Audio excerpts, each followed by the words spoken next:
Hello, I'm Jan Paynter, and I want to welcome you again to our program, Politics Matters. We are very pleased to have as our guest today Terry McAuliffe, Democratic candidate for the 2013 Virginia gubernatorial election. Welcome, Mr. McAuliffe. It's great to be back with you, Jan. Terrence Richard McAuliffe was born in Syracuse, New York. He received a BA from Catholic University and a JD from Georgetown University. By age 30, he was the youngest chair of a bank in the history of the United States. In 1980, he worked for the Carter re-election campaign and became their national finance director. In 1988, he was finance chair for Democrat Dick Gephardt. In 1996, he served as national co-chairman of the Clinton-Gore re-election committee. In 1993, he received Clinton's first ambassadorial appointment to the Daejeon Expo of South Korea. From 2001 to 2005, he chaired the Democratic National Committee, raising $578 million for Democrats, taking the party out of debt for the first time in its history. While serving as chairman, he founded a Women's Vote Center to educate and mobilize women voters. In 2009, he founded the electrical vehicle startup company Green Tech Automotive. His book, What a Party, was published in 2007. In 2008, he was campaign chair for Hillary Clinton for the Democratic nomination. In 2009, he ran for his party's nomination for governor of Virginia and lost the race to Creed Eads. Terry McAuliffe resides in McLean, Virginia, with his wife Dorothy and their 5 children. Welcome back, Terry. Great to be back with you, Jan. Thank you. As a backdrop to our discussion today, Terry, we all know that issues of fiscal responsibility and economic growth are likely to dominate the 2013 governor's race. So first of all, with this in mind, given the immense state of challenges that we have, why do you want the job for governor of Virginia, and how specifically have your activities between 2009 and 13 at Green Tech Automotive and elsewhere helped prepare you for the job in this challenging time? So in essence, why should Virginians hire you? Well, I think you've hit the core question that's going to confront the next governor. It's going to be economic development and job creation. This is something I talk about every day. This is the reason why I'm running for governor. We need a governor who's going to bring common sense, mainstream ideas, can work with both sides of the aisle to create new economic activity. We're going to have some challenges, obviously, in Virginia with the cutbacks in the federal budget. Since we're the top recipient of federal budget dollars, it's going to have a big impact on what happens to us. So your next governor needs to be focused every single day on how to grow the economy, how to diversify it, how to help the small businesses that we have here today, and also how do we bring in those new businesses of the 21st century. As your governor, I'm going to have to compete against 200 other nations. I'm going to have to compete against 49 other states. In order to do that, we have to be competitive. We have to be at the top. In order to do that, I want to bring my business skills that I've had my entire life. I started my first business when I was 14 years old. I was going to have to help pay for college. I got to work sealing driveways, then got into parking lots and been in a variety of different businesses. I want to bring that business approach, that business experience to the job. And with that, the things that I've learned. I, like every Virginian, Dorothy and I have lived in the same home in McLean, Virginia for 21 years, gone to the same church. We have 5 children. I want those 5 children to stay here and have jobs here. I want them to have families here. Like everybody else, we're selfish. We want our grandchildren close to us. But in order to do that, Jan, we need a governor who's focused on this economic development, and we need to create jobs of the 21st century. I've had a lot of experiences. I've learned a lot. I want to bring common sense, mainstream business ideas to the governor's office, which is so important. But within that, what experience, when I say that, I think it's most importantly, I will bring the experiences that I have had in business. We need research and development. And within research and development, that means transportation. I cannot tell you how important that is here in Virginia, because if you want to grow a business, people have to be able to move their products around. Families have to be able to move. You want quality of life issues. In Northern Virginia, where Dorothy and I live, it has been absolutely gridlocked. We spend 70 hours on average, a Virginian in Northern Virginia, 70 hours a year stuck in traffic. That's $1 billion wasted. 43 hours in Hampton Roads. Stuck. $1.7 billion combined, just stuck in traffic. When Dorothy and I first moved to Northern Virginia, we 21 years ago, Route 7 was great. Now you don't go near Route 7 at 4 o'clock in the afternoon. It's a parking lot. So we've got to deal with transportation. We can't deal with the potential loss of the federal match, a 4-to-1 match in 2017. Virginia, because we don't have the dollar for the $4, you need a governor who's going to solve that issue. So you must feel pretty good about the compromise bill that just came through the Assembly, yes? I do. And as the press reported, I was very active in support of it. I called Democrats in the House and the Senate. It's not a perfect bill. But with a compromise, you don't get everything that you want. But it was a step in the right direction. And I commend Governor McDowell for putting out to get the ball rolling on transportation because of this loss of the federal match in 2017. Billions of dollars of our money, Jan, that we pay in our federal taxes goes to Washington. We weren't going to get it back. It was going to go to other states because we didn't have the dollar to put up to get the $4 back from the Fed. Irresponsible. But there are things in it that I didn't like. I didn't like the idea that we were taking general fund money out, which could impact education and could affect public safety. So as governor, I can go in and fix and tweak and do some things, but it was a great first step, and I commend, it's the first transportation progress we've made in 27 years, so I commend Governor McDonnell, Lieutenant Governor Bowling, and the leaders of both parties in the General Assembly for the work that they did. Yeah, it was a rare bipartisan moment. Now let's talk about the automatic across-the-board spending cuts, which are the sequester. There's been so much, as we all know, in the news about this lately. What are some of the ways in which the sequester is likely to affect Virginia citizens, and what actions would you take as governor to redress the shortfalls which would result of this taking effect? Well, first I'd say shame on everybody in Washington, D.C. that we are in this position. This is an absolute disgrace. And the economic implications that are going to result from the inaction, and blame goes to everybody up in Washington because we've got to get folks to be able, Jan, to come into a room and sit down, negotiate, and compromise. But for some reason, that seems to be gone. And for us in Virginia, it is the devastation, the impact on our economy. Stephen Fuller of George Mason just recently came out with a report over 200,000 jobs will be lost here in Virginia. But you can go through aid to schools, you can go through every different category. It's going to have a tremendous impact on us. And that's why I say your next governor has to be up to this challenge of, got to deal with these cuts. How are you diversifying? How are you growing? And that's why I say it's not only transportation, but it's education. I've spent a lot of time in our community college. They are the crown jewel of higher ed that we have in Virginia. 3 out of 5 of our Virginians go to higher ed, go to a community college. I'm touring all 23 of them. They're on 40 campuses. Spectacular. Workforce development, job training comes with the community colleges. So I'm going to spend a lot of time, obviously, on education, important things we need to do. But since 2008, the Commonwealth's contribution to the community college was about $4,400 per student. That's dropped down to $2,500. Well, the creative way is always going to be finding funds for this, right? Well, it's finding funds, but it's also being, as a business person, this is what I would bring to it. It's never throwing money at a project. It's making sure you're spending your money efficiently. And there are a lot of efficiencies. Frank Friedman, right by here, Piedmont, Virginia Community College, right here. I just toured that. Spectacular what they're doing. They're training folks in the defense industry, as you know. They have nursing students. And what Frank had told me, I said, Frank, what would you do if you were governor? He says, Terry, if you could give me a little bit more autonomy here, because let me just tell you, all this furniture you see in this new classroom, we had to purchase it from the Corrections Institute project that they have where we have to buy them from the Corrections Institute. He said, Terry, if you give me a little power to be able to negotiate and do this on my own, guess what? This furniture costs me a lot more money. I could have bought it much cheaper for you and saved the taxpayer money, and it's not as good as furniture. So if you give me a little more authority, then I can go out, save money, bring in a couple more professors, because Frank, like Rappahannock, they turn away 100 qualified nursing students a year. Now, Jan, we need nurses today. They will immediately get a job as soon as they get their degree. So why is it that we're not making sure that we're getting those qualified students in and out into the workforce? I view education not as an expense, but as an investment.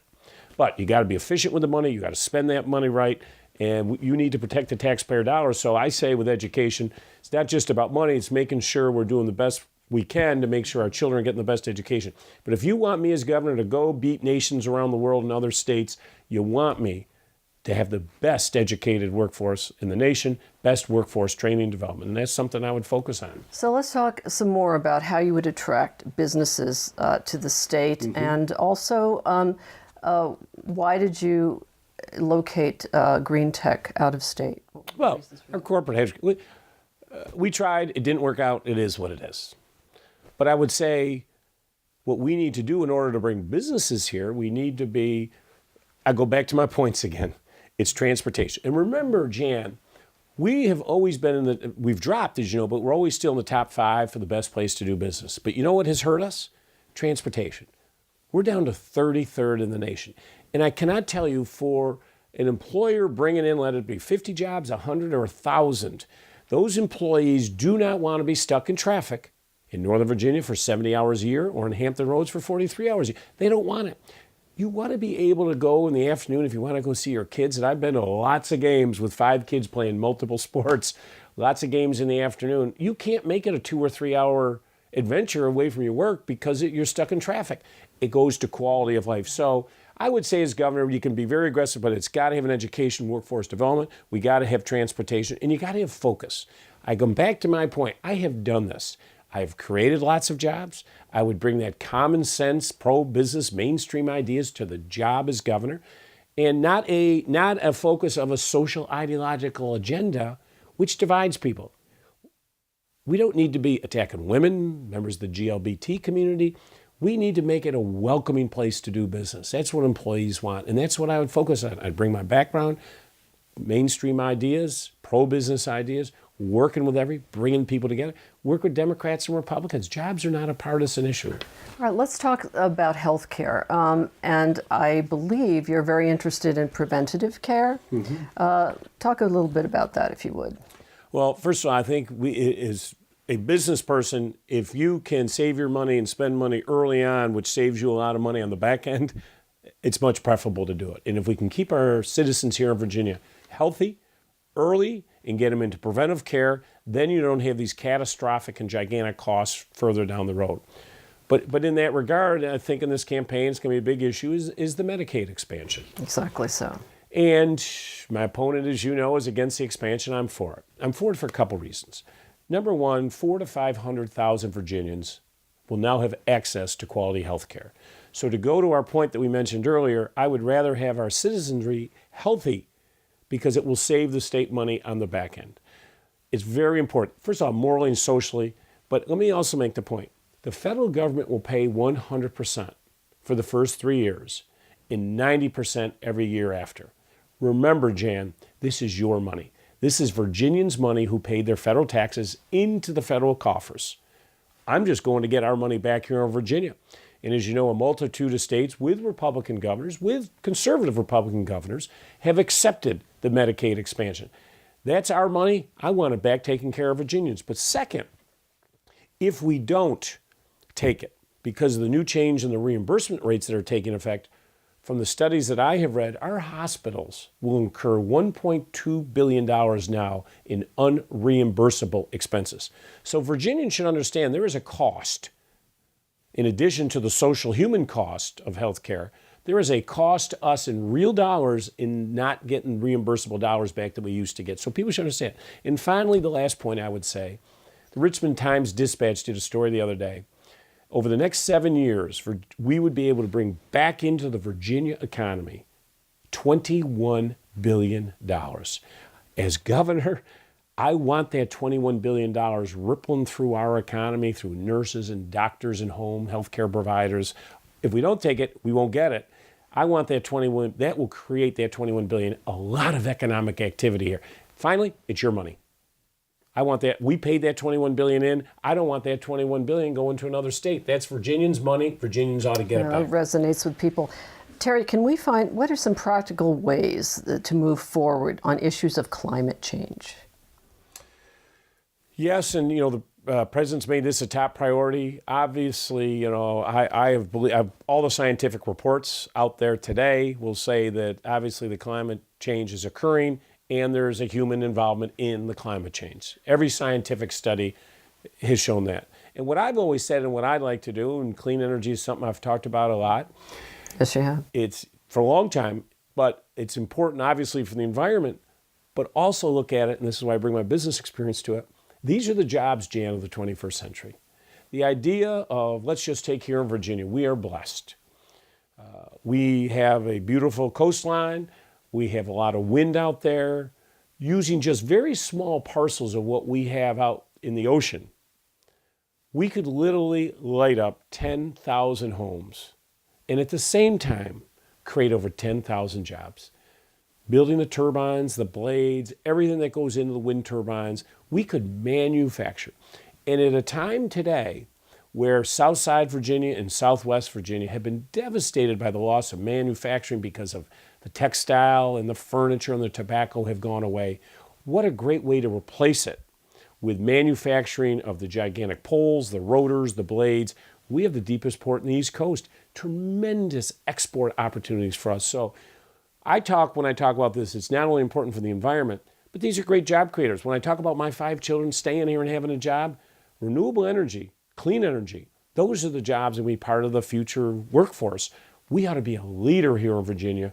And that's why I've talked, and you and I have talked before. We're the only state in the Mid-Atlantic without a mandatory renewable energy standard. If we had one, it would be able, someone who's been in the renewable energy field, it will lure investors and others who will come here to Virginia, which will help us build new jobs in the 21st century. Terry, what do you consider to be reasonable gun law proposals for the state of Virginia? And I'm a hunter, I'm a sportsman. I have a son at the Naval Academy. He and I and my 10-year-old son, Peter, and so Jack, Peter, and myself love to go skeet shooting. I think what reasonable, common sense idea is background checks for everybody who purchases a gun. It's very simple. It only takes a couple minutes to do it, but if you're going to buy a gun, there's no reason someone can't say that they should run through a database so that figure out if that person should or should not. If there's someone out there, obviously, with domestic abuse and had been convicted of a crime, we should know that. That's a common sense approach. I supported Governor Wilder's 1 gun a month. I thought that was a very reasonable approach. We don't need these magazine clips with, all the ammunition in them, these gigantic clips. Also, we ought to have working with the mental health. If there are issues there, that needs to be disclosed so we can get and no one should be stigmatized. We ought to be for the diagnosis and the treatment. That's what we ought to be doing. But I think I'm where most Americans are, just common sense, reasonable approaches, because Jan, as a parent, and Dorothy and I, parent of 5 children, when you take your children, you drop them off at school or an afternoon athletic event, you want to feel confident that your children are going to be safe. I speak for every parent in Virginia that we just want to make sure some common sense safeguards are there so that we don't have to worry about the safety of our children. And that's what guides me. Well, I know straw purchases of guns is also a huge issue. How can we ensure, Terry, that all Virginians are offered the opportunity to have their voices heard at the polls? And in this regard, what is your position on the issue of retaining the voting rights provision? Do you believe that it is important to preserve it? We are the greatest democracy in the world. And we need to always uphold that to make it an easy process for folks who should be or allowed to vote, should be able to go in and vote and make it a great experience. I can tell you, on election night, I was down in Richmond going down with then Senator-elect Kane, for his events down there. And as soon as I got down there, I was asked if I could go out to a high school where there was voting going on. It was getting close to 7 o'clock. If you remember, it was a cold evening, and there were 400 to 500 folks in line, and asked if I could go out because we wanted to make sure that people could stay in line. So I got some hot chocolate and some hand warmers and went out and drove out there with boxes and boxes in the back of our car. And it was heartwarming, Jan, to see all these folks, hundreds in line, because if you're there by 7 o'clock, you get to vote. I was happy to be there and handing out, making sure everybody stayed there. But it shouldn't be like that. It shouldn't be, and this was a predominantly African-American section with a lot of folks in line. Most of the folks there had their little children. It was freezing out. Come on, this is the United States of America. We need to make sure that people who have the right to vote can go in and exercise that constitutional right and not make it an onerous, overburdened problem for them. So I think as it comes to voting rights, we've all got to work together. I think all of us are in agreement that if you have the right to vote, you ought to be able to go in and you ought to be able to do it quickly, efficiently. And I would work hard to make sure that everybody who has that right, that it's a good experience for them. And we can't be allowing any of these different types of things that are trying to inhibit people from voting. We want everybody in. It's America. Along the lines of thinking about voting in the November election, campaign finance reform is something which sticks around as a very important issue. As governor, would you make some moves in the direction of improving that? Sure. I think I speak for most folks, and I've been active in politics for a long time. There's just way too much money in politics. And whatever we can do to move it to get some of the money out of politics and to limit it, I would be 100% for, and would be glad to sign that piece of legislation on my desk. Well, it would certainly widen the pool of applicants, which would be probably healthy for our democracy. Terry, I want to thank you very much for doing this program today and for being with us. It's a pleasure, as always, to see you. Well, thank you, Jan. It's great to be with you. We have reached out to Republican gubernatorial candidate Attorney General Ken Cuccinelli and hope that he will be able to join us for a discussion of his views as well. Thank you at home for joining our discussion. If you would like more information concerning the issues affecting our state of Virginia, we invite you to take a look at our website at politicsmatters.org. We will be posting a number of books, articles, and relevant links on many of the discussion issues today there for you.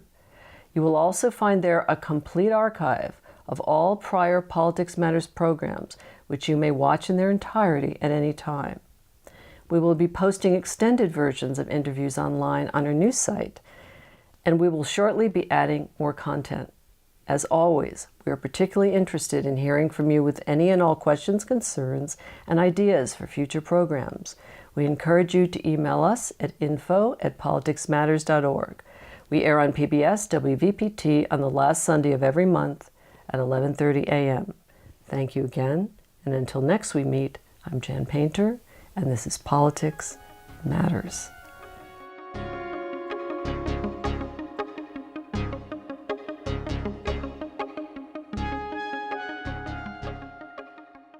First of all, Terry, tell us, if you would, what brought you to your strong focus on energy and innovation and conservation concerns.